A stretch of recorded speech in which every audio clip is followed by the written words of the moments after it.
খুলিবলৈ পৰা নাই কি লাগিলে এইটো ভালকে লাগিল নেকি এয়া এইটো খোলা গ'ল এয়া কি গম পায়নে এয়া হৈছে আমাৰ বিয়াৰ চপ হয় আমাৰ বিয়াৰ চপ খাবলৈ বৰ ভাল লাগে ঘৰত বনোৱাবোৰতকৈ আৰু এয়া মই আমাৰ বিয়াৰ চপ খাই আছোঁ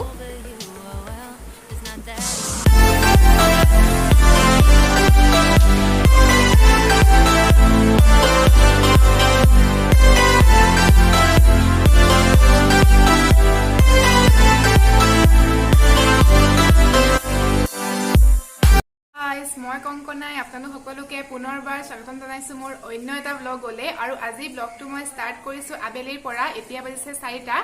আজি আসলে কি হ'ল মৰ্নিংৰ পৰা অলপমান ঘৰুৱা কাম আছিলে কামখিনি কৰিলো কামকাজখিনি কৰি মোৰ ব্লগ বনাবলৈ সময় সুবিধা নিমিলিলে সেইকাৰণে আজি ব্লগটো মই আবেলিৰ পৰা ষ্টাৰ্ট কৰিলো আৰু অলপ সময় পিছতে মোৰ হাজবেণ্ড আহি ৰুম পাই যাবহি আৰু হাজবেণ্ড ৰুম আহি পোৱাহি আগত মই সদায় কিবা নহয় কিবা এটা বস্তু ৰেডি কৰি থওঁ যাতে তেওঁ আহি প্ৰায় মানে ফ্ৰেছ হৈ খাব পাৰে সেইকাৰণে আজি বতৰটো খুব ভাল হয় মানে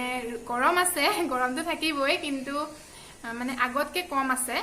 ৰ'দটো অকমান কম সেইকাৰণে আজি ভাবিছো মই আলুৰ চপ বনাও আলুৰ চপ আমি দুইটাই খাই বহুত ভাল পাওঁ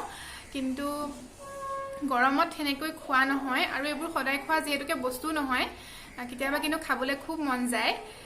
তেনেহলে বলকচোন আজি আমি আলুৰ চপ বনাওঁগৈ আৰু ভিডিঅ'টো স্কিপ নকৰিব হেহলৈকে চাই থাকিব তেনেহলে বলক আলুৰ চপ বনোৱা আগতে মই কাপোৰখিনি সামৰি লৈছো এইখিনি ধুই দিছিলো আজি এতিয়া সামৰি লওঁ নহলে দেৰি হৈ যাবগৈ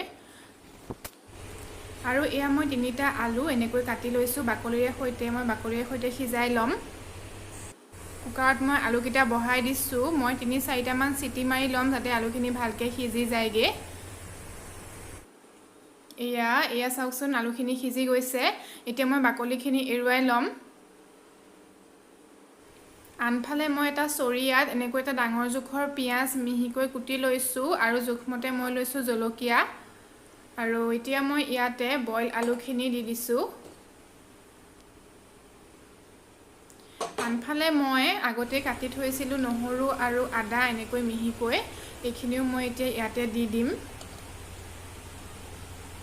আৰু এই গুটেইখিনি মই এনেকৈ ধুনীয়াকৈ ভাজি লৈছো মানে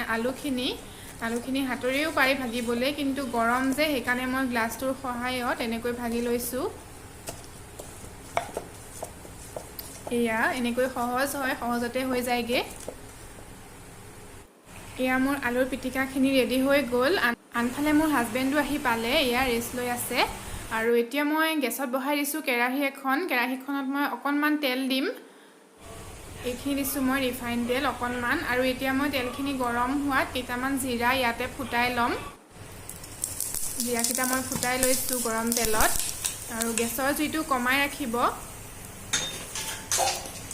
আৰু এতিয়া মই ইয়াতে আলু পিটিকাখিনি দি দিছো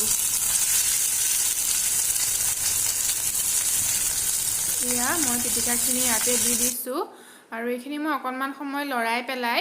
ভাজি লম আৰু এতিয়া মই ইয়াতে দিব লাগিব নিমখ সোৱাদ অনুসৰি মই ইয়াতে দিছো নিমখ আৰু দিছো হালধি আৰু লগতে মই দিছো আধা চামুচ গৰম মছলা আৰু এতিয়া মই গুটেইখিনি লৰাই লম আৰু অলপ সময় এইখিনি ভাজিব লাগিব গেছৰ জুইটো কমাই পেলাই মই এইখিনি অলপ সময় ভাজি লম এয়া চাওকচোন এইখিনি ভাজা হৈ গৈছে মই আকৌ এইখিনি চৰিয়াত এনেকৈ নমাই দিলো আৰু এতিয়া আনফালে মই এটা বাটিত অলপমান বেচন লৈছো নিমখ লৈছো বেছি নিমখ দিব নালাগে আগতে যেহেতু নিমখ দিয়া হৈ আছে আৰু এতিয়া অলপমান পানী লৈ মই এইখিনি ধুনীয়াকৈ ঘুটি লম এয়া চাওকচোন এইখিনি মই মিলাই লৈছো বৰ বেছি ডাঠ হ'ব নালাগে পাতল হ'ব নালাগে এনেকুৱা ধৰণৰ হ'লেই হ'ব আৰু এতিয়া মই আগতে ভাজি থোৱা আলুৰ পিটিকাখিনি এনেকৈ এটা মই শেপ বনাই লম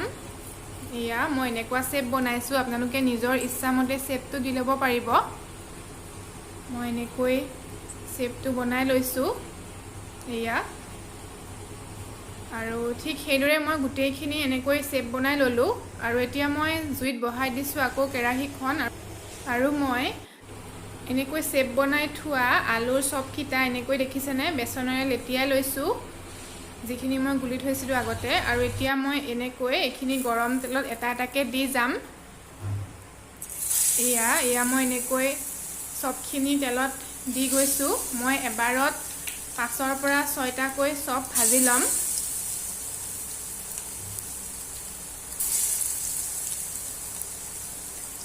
গোটেইকেইটা মই এনেকৈ দি দিছোঁ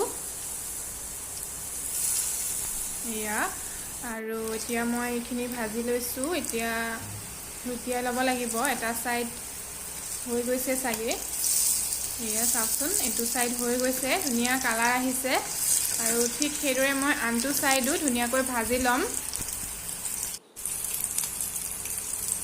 এয়া আৰু বৰ বেছি ভাজি থাকিব নালাগে কাৰণ যেহেতুকে আলুখিনি মই আগতেই ভাজা আছিলে সেইকাৰণে এনেকুৱা হ'লে এইখিনি হৈ যাবগে আৰু এইখিনি হৈ গৈছে এতিয়া মই এইখিনি টুকি ৰাখিছোঁ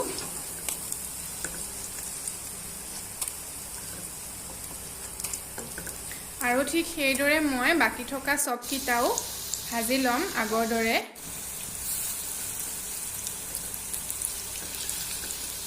এয়া এইকেইটাও মই আগৰ দৰে ভাজি লৈছোঁ আৰু এইকেইটা ভাজাও মোৰ হৈ গ'ল আৰু এইকেইটাও মই টুকি ৰাখিম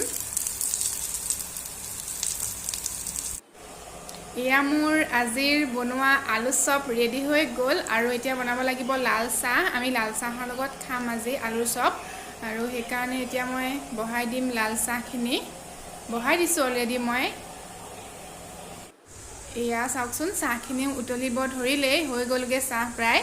এতিয়া মই এয়া চাহখিনি ৰেডি কৰিলোঁ আজি আলু চপৰ লগত আৰু এতিয়া হাজবেণ্ডক মই দি থৈ আহোঁগে চাহ লোৱা আজি আলু চপ বনাইছোঁ খাই চোৱাচোন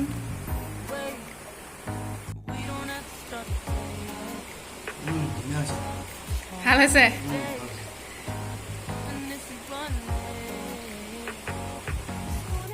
এতিয়া বেছি ৰাতি 10:30 আমি ভাত পানী খালোঁ খাই বৈ পেলাই আমি আজৰি হ'লোঁ এতিয়া আৰু আজি ব্লগটো মই ইমানতে শেষ কৰোঁ বুলি ভাবিছোঁ অথনি যে আলুৰ চপটো বনাইছিলোঁ খাবলৈ খুব ধুনীয়া হৈছিলে টেষ্টি আপোনালোকে নিশ্চয় এবাৰ এনেকৈ বনাই খাই চাবচোন বহুত ভাল পাব খাবলৈ মই বেছিকৈ মা মছলা একোৱে দিয়া নাছিলোঁ কিন্তু খাবলৈ খুব ধুনীয়া হৈছিলে এনেকৈ এবাৰ খাই চাব আৰু লগতে মোৰ ভিডিঅ'সমূহ চাই ভাল পালে কি কৰিব লাগেতো জানেই লাইক কমেণ্ট শ্বেয়াৰ আৰু ছাবস্ক্ৰাইব প্লিজ কৰি দিব আৰু বেল আইকনটো এবাৰ দবাই থ'ব যাতে আহিবলগীয়া এনেকুৱা ধৰণৰ ভিডিঅ'সমূহ আপোনালোকে পাই থাকে আৰু এতিয়া কি ক'ম এয়া চাওকচোন মোৰ পতিদেৱক পুৰা ব্যস্ত হোৱা নাই বৰ লাহে লাহে আৰু সেয়াই আজিৰ ব্লগটো মই ইমানতে শেষ কৰোঁ বুলি ভাবিছোঁ কেনে পালে নিশ্চয় জনাব আজিলৈ বাই বাই আৰু গুড নাইট